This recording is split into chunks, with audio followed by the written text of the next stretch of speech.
Dear students, आज का हमारा टॉपिक है prose devices. BA first semester का ये टॉपिक है। तो आज की वीडियो में हम इन सब डिवाइसेस को डिटेल में डिस्कस करने वाले हैं। तो चलिए स्टार्ट करते हैं। सबसे पहले हम देखते हैं कि प्रोज क्या होता है। The word prose first appeared in English in the 14th century. It is derived from the old French prose, which in turn originates in the Latin expression prosa oratio, literally means straightforward or direct speech. Prose word English में सबसे पहली दफा 14th century में use हुआ और ये word old French pros से निकला। अब फ्रेंच में ये वर्ड लैटिन से आया। लैटिन में एक एक्सप्रेशन होता था जिसका नाम था प्रोजा ओरेटियो, मीन्स स्ट्रेट फॉरवर्ड स्पीच या डायरेक्ट स्पीच के लिए ये वर्ड यूज किया जाता था। तो प्रोजा ओरेटियो से प्रोज वर्ड निकला। तो इस तरह से ये फ्रेंच में पहले आया और फिर फ्रेंच से इंग्लिश में आया।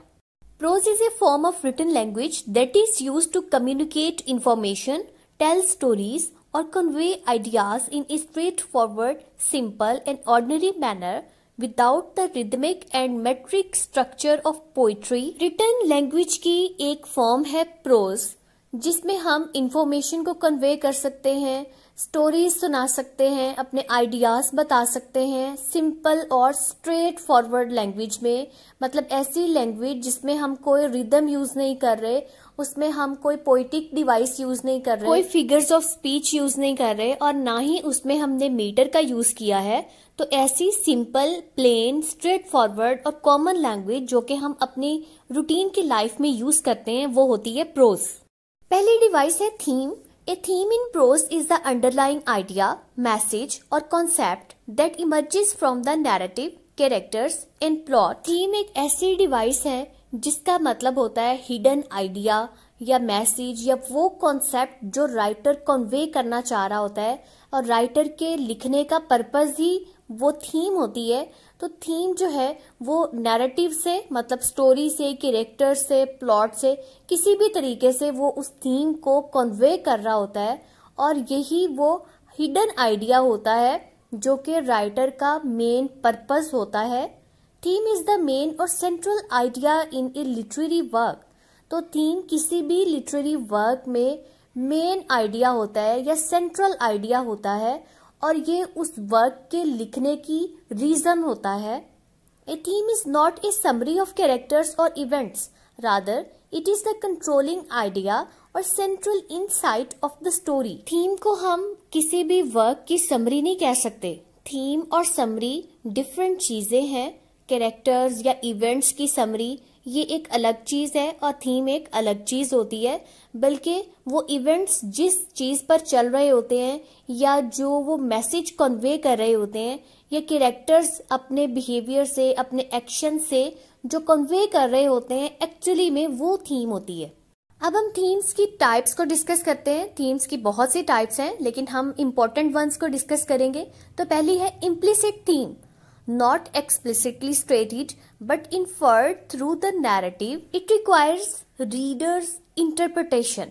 अब पहली टाइप है implicit theme. Implicit वो चीज होती है जो क्लियरली ना बताई जाए, छुपी हुई होती है, ये हिडन होती है और ये रीडर ने खुद से गेस करनी होती है, रीडर की इंटरप्रिटेशन पे बेस करती है। ठीक है, मतलब ये डिपेंड करता है कि रीडर उससे क्या मीनिंग ले रहा है। ठीक है, रीडर उसे किस तरीके से इंटरप्रेट कर रहा है। तो हर किसी की इंटरप्रिटेशन डिफरेंट भी हो सकती है। तो ये इम्प्लिसिट थीम जो होती है ये एक्सप्लिसिटली नहीं बताई होती बल्कि ये इन्फर करनी होती है, मतलब खुद से गेस करनी होती है। सेकंड है एक्सप्लिसिट थीम, क्लियरली स्टेटेड और ओवरटली एड्रेस्ड। एक्सप्लिसिट थीम वो होती है जो क्लियरली मेंशन होती है, साफ साफ बताई गई होती है या आपको सबको पता चल रहा होता है कि ये क्लियर एक ही और यही थीम बनती है। तो वो होती है एक्सप्लिसिट थीम, मतलब जो ऑब्वियसली सबको नजर आ रही होती है, ऑब्वियस होती है। मेजर थीम, डोमिनेंट आइडिया और message, drives the narrative and character development.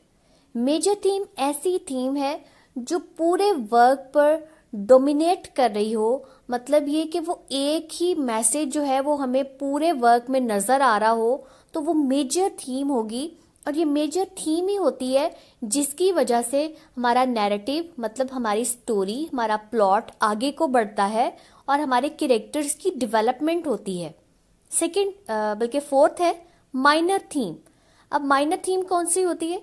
Supports और कॉम्प्लीमेंट्स द मेजर थीम, मतलब ये छोटी छोटी थीम्स होती हैं जो कि मेजर थीम को स्ट्रॉन्ग करती हैं या मेजर थीम की तरफ लेकर जाती हैं स्टोरी को।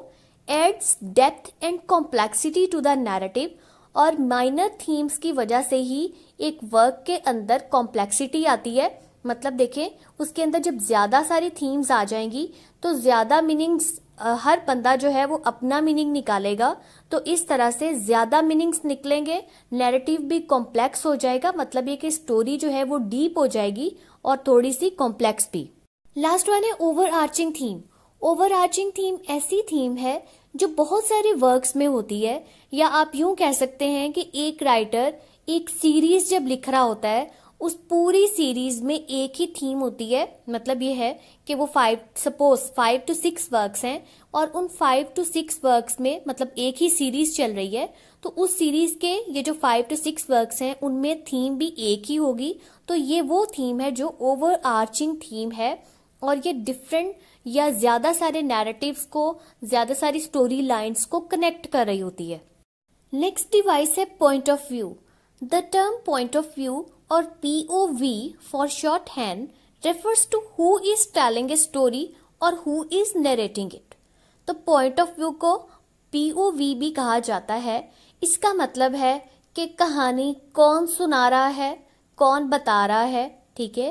It means the perspective from which a story is told. Point of view से हमें पता चलता है कि स्टोरी किसके पर्सपेक्टिव से बताई जा रही है। अब वो कोई कैरेक्टर भी हो सकता है जो हमें स्टोरी बता रहा होता है, या फिर वो डायरेक्टली ऑथर बता सकता है, या फिर कोई थर्ड पर्सन, मतलब कोई बाहर का आदमी, या कोई ऐसी वॉइस बता रही होती है जिसको सब कुछ पता होता है। तो ये डिफरेंट किस्म के पर्सपेक्टिव्स होते हैं जिन्हें हम पॉइंट ऑफ व्यू बोलते हैं। It influences readers perception of characters and events. तो पॉइंट ऑफ व्यू का रोल बहुत इंपॉर्टेंट होता है। इससे रीडर की परसेप्शन पर भी असर पड़ता है। मतलब यह है कि रीडर किस तरह से चीजों को परसीव करते हैं, रीडर को किस तरह से कैरेक्टर्स की समझ आती है, या वो इवेंट्स और सिचुएशंस को किस तरह समझ पाता है। तो ये सब पॉइंट ऑफ व्यू पे डिपेंड करता है। अब हम पॉइंट ऑफ व्यू की टाइप्स देखते हैं। तो सबसे पहले है first person point of view, narrated by a character within a story using I और वी। ठीक है, फर्स्ट पर्सन नैरेटिव वही है जैसे कि हम first person, second person, third person grammar में पढ़ते हैं। तो फर्स्ट पर्सन में कौन से प्रोनाउंस यूज होते हैं? आई और वी। तो first person point of view ऐसा पॉइंट ऑफ व्यू है जिसमें स्टोरी आई और वी यूज करके बताई जाती है। इसकी एग्जाम्पल है the catcher in the rye. I think the great Gatsby भी फर्स्ट पर्सन में ही लिखी गई है। फिर है second person. Second person point of view is a narrative perspective where the story is told directly to the reader using the pronoun you। अच्छा, second person point of view बहुत rare use होता है, मतलब बहुत कम use होता है। ऐसे बहुत ही कम वर्क्स हैं जो second person point of view में लिखे गए हैं। तो सेकेंड पर्सन में यू का यूज करके स्टोरी लिखी जाती है। नेक्स्ट टाइप है third person point of view, narrated by an outside observer using he, she और they। Third person point of view में थर्ड पर्सन प्रोनाउन यूज करके स्टोरी को सुनाया जाता है, स्टोरी को बताया जाता है। और ज्यादातर वर्क्स जो हैं वो थर्ड पर्सन में ही लिखे जाते हैं, लाइक प्राइड एंड प्रेजुडिस। इसके अलावा भी बहुत सी एग्जाम्पल्स हैं, बहुत से वर्क्स आप जो पढ़ते हैं वो थर्ड पर्सन में ही होते हैं। Third person point of view की कुछ टाइप्स हैं जिसमें थर्ड पर्सन लिमिटेड और थर्ड पर्सन ओमनिसिएंट है। तो थर्ड पर्सन लिमिटेड क्या है? Narrator only has access to one character's thoughts and feelings. तो इसमें क्या होता है, इसमें नरेटर जो होता है, जो थर्ड पर्सन नरेटर है, वो सिर्फ एक कैरेक्टर को डिटेल से बता पा रहा होता है, उसकी एक्सेस सब कैरेक्टर्स तक नहीं होती। Third person omniscient point of view इससे ऑपोजिट है। Narrator has access to multiple characters thoughts and feelings. तो ज्यादातर वर्क्स में omniscient point of view use होता है। ओमनिसिएंट पॉइंट ऑफ व्यू हर कैरेक्टर के बारे में डिटेल से जानता है, उसे पता होता है कि इस कैरेक्टर के माइंड में क्या चल रहा है, इसके पास्ट में क्या हो रहा है, मतलब पास्ट में क्या हो चुका है, और फ्यूचर में इसके साथ क्या होने वाला है, या फ्यूचर में ये क्या करने वाला है, मतलब उसकी थॉट्स को पढ़ रहा होता है। तो इस तरह से ओमनिसिएंट जो होता है इस हर कैरेक्टर तक एक्सेस रखता है, लेकिन लिमिटेड जो होता है उसमें सिर्फ एक कैरेक्टर तक एक्सेस होती है। फिर है unreliable point of view. Narrator's account is questionable और biased. For example the tell tell heart. अब अनरिलायबल जैसे कि वर्ड का मतलब है ऐसा आदमी जिसपे बिलीव ना किया जा सकता हो, जो अनरिलायबल हो, तो इसमें स्टोरी जिस कैरेक्टर के थ्रू बताई जाती है वो अनरिलायबल होता है। हम उसकी बात पर टोटली यकीन नहीं कर सकते, मतलब हम उसको बिलीव नहीं कर पा रहे होते, तो इस वजह से वो अनरिलायबल नैरेटिव होता है। फॉर एग्जाम्पल है the tell tell heart. Tell tell heart एक शॉर्ट स्टोरी है जिसमें जो कहानी बता रहा होता है वो ऑलमोस्ट एक पागल आदमी होता है जो अपने फ्रेंड को एक छोटी सी बात पर किल कर देता है और उसे बहुत बुरे तरीके से किल करता है। तो अब वो जो नरेटर है हमारे लिए उसकी बात भी अनरिलायबल है। आप इस शॉर्ट स्टोरी को पढ़ सकते हैं, आपको बहुत अच्छे से आइडिया हो जाएगा। अब नेक्स्ट है alternating point of view. Multiple characters perspectives are presented in alternating chapters और सेक्शंस। अब ऑल्टरनेट मीन्स एक चीज पहले आए, फिर उसके बाद दूसरी आए, फिर तीसरी आए और फिर पहली आए, फिर दूसरी, मतलब बदल बदल कर, ठीक है। तो इस तरह से ऑल्टरनेटिंग पॉइंट ऑफ व्यू में क्या होता है कि इसमें पर्सपेक्टिव जो है वो चेंज होता है। डिफरेंट सेक्शंस में, डिफरेंट चैप्टर्स में different point of view use हो रहे होते हैं। फॉर एग्जाम्पल गोन गर्ल, जिसमें निक और एमी का बार बार यही इन्हीं दोनों का ही पर्सपेक्टिव दिखाया जाता है। मतलब सपोज निक का आ गया, फिर एमी का और फिर निक का, तो इस तरह से ये ऑल्टरनेटिंग में आ रहे होते हैं। नेक्स्ट है sentence patterns. Sentence patterns refer to the various ways in which sentences are structured and arranged to convey meaning, create specific effect and to create rhythm. ठीक है।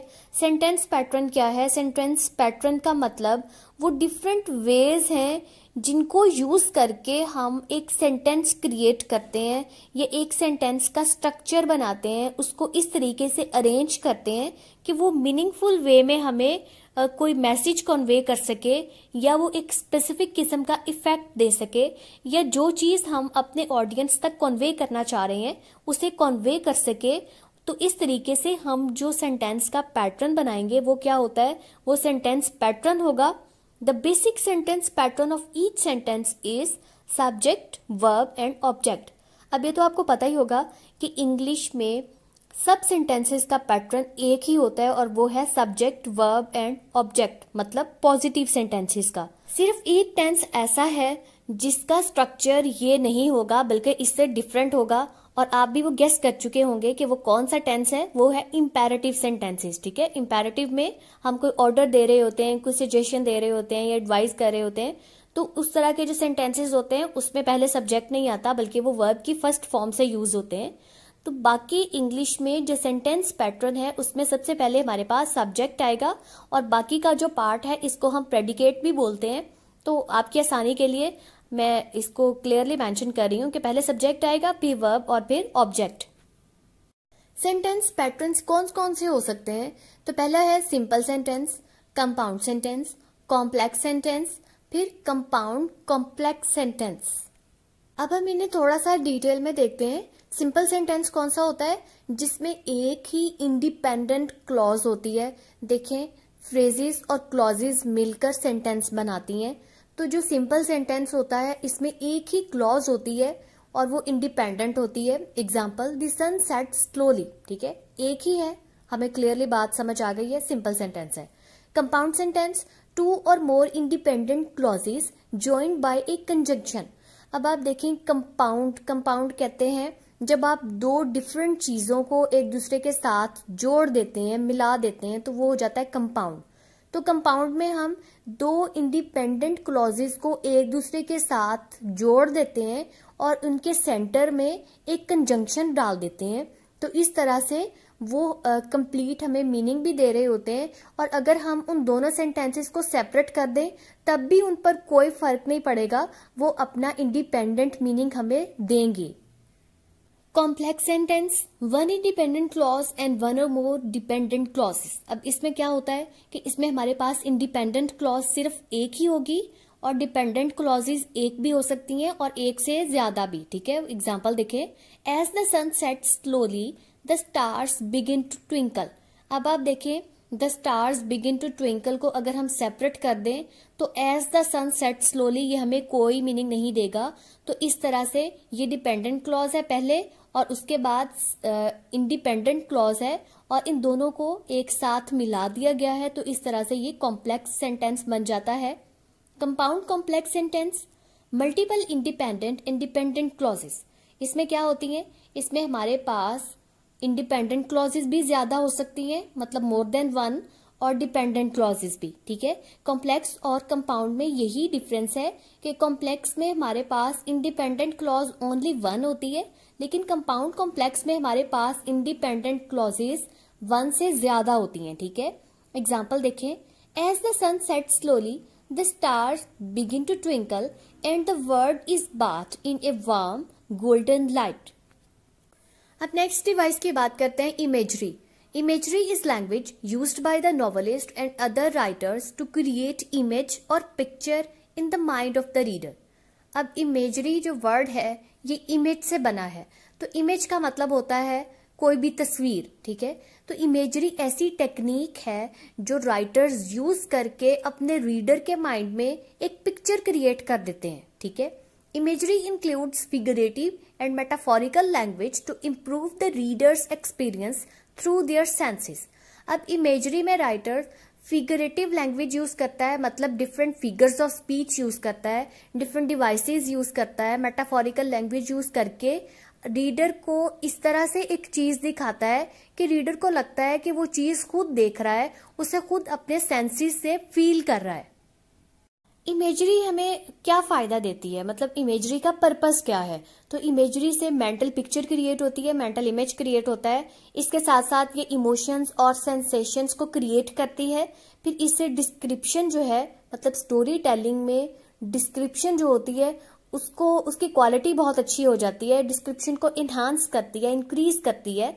और उसके साथ साथ ये लैंग्वेज को भी इंटरेस्टिंग बनाती है और ऐसी लैंग्वेज यूज करती है जिससे वो चीज हमारे माइंड में हमेशा के लिए हमें याद रह जाती है। अब हम इमेजरी की टाइप्स को डिस्कस करते हैं। तो पहली टाइप है विजुअल इमेजरी। विजुअल इमेजरी में ऐसे वर्ड्स यूज किए जाते हैं जिससे एक सीन प्रेजेंट किया जाता है, जिससे रीडर को लगता है कि वो उस सीन को अपने आईज से खुद देख रहा है। ठीक है, तो ये विजुअल मतलब साइट से रिलेटेड इसमें वर्ड्स यूज किए जाते हैं। एग्जाम्पल देखें, the golden sunset painted the sky. अब आप इन वर्ड्स पर अगर फोकस करें तो आपको लगेगा कि इस सीन को आप खुद अपनी आईज से देख रहे हैं। अब सेकेंड टाइप है ऑडिटरी इमेजरी। इसमें साउंड से रिलेटेड इमेजेस यूज किए जाते हैं। Describe what is heard. ठीक है, इसमें ऐसे वर्ड्स यूज होते हैं जिनसे आपको लगता है कि आप उस सीन को या उस चीज को खुद अपने कानों से सुन रहे हैं।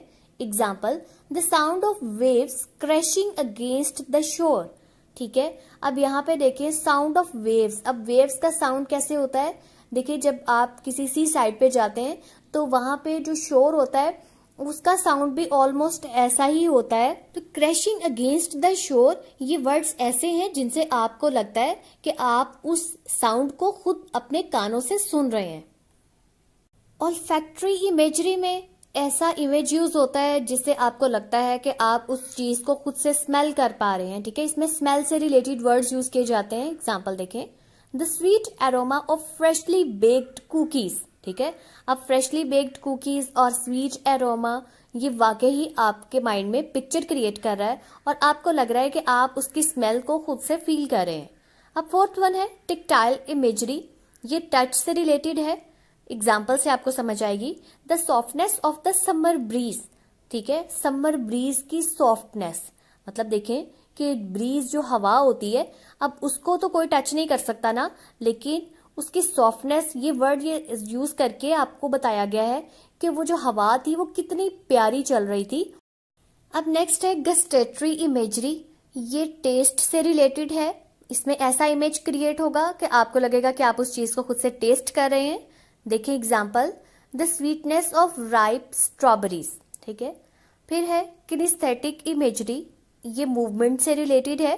इसमें ऐसे इमेज क्रिएट किए जाएंगे जिससे आपको लगेगा कि आप खुद से उस मूवमेंट को फील कर पा रहे हैं। नेक्स्ट डिवाइस है टोन। टोन एक लिटरेरी डिवाइस है जो हर पीस ऑफ राइटिंग में यूज होती है। इवन पोइट्री में, प्रोज में, हर चीज में टोन यूज होती है।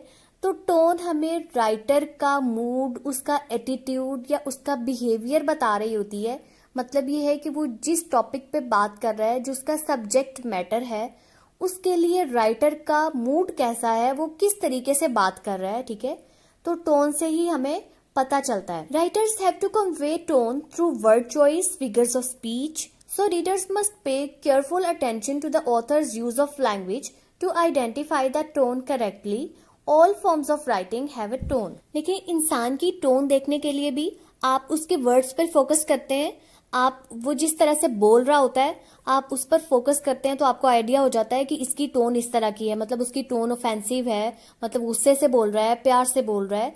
तो उसकी जो टोन है, आप उसके वर्ड्स पर फोकस करने से ही आपको उसकी टोन का पता चल जाता है, ठीक है। तो इसी तरीके से किसी भी पीस ऑफ राइटिंग में, प्रोज में, फिक्शन में, कहीं पे भी आपको टोन देखने के लिए राइटर का यूज ऑफ वर्ड्स देखना होगा कि उसने किस तरह के वर्ड्स यूज किए हैं, उसने कौन सी डिवाइसेस यूज की हैं, उसने फिगर्स ऑफ स्पीच किस तरह के यूज किए हैं।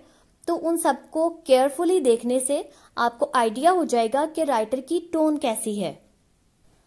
Tone can be formal, informal, playful, melancholic, ironic, nostalgic या सैटिरिकल। मतलब यह है कि टोन किसी भी तरह की हो सकती है। ये सिर्फ फ्यू टाइप्स हैं जो मैंने यहाँ पे मेंशन की हैं। नेक्स्ट डिवाइस है analogy. Analogy is a literary device that compares unrelated things to one another.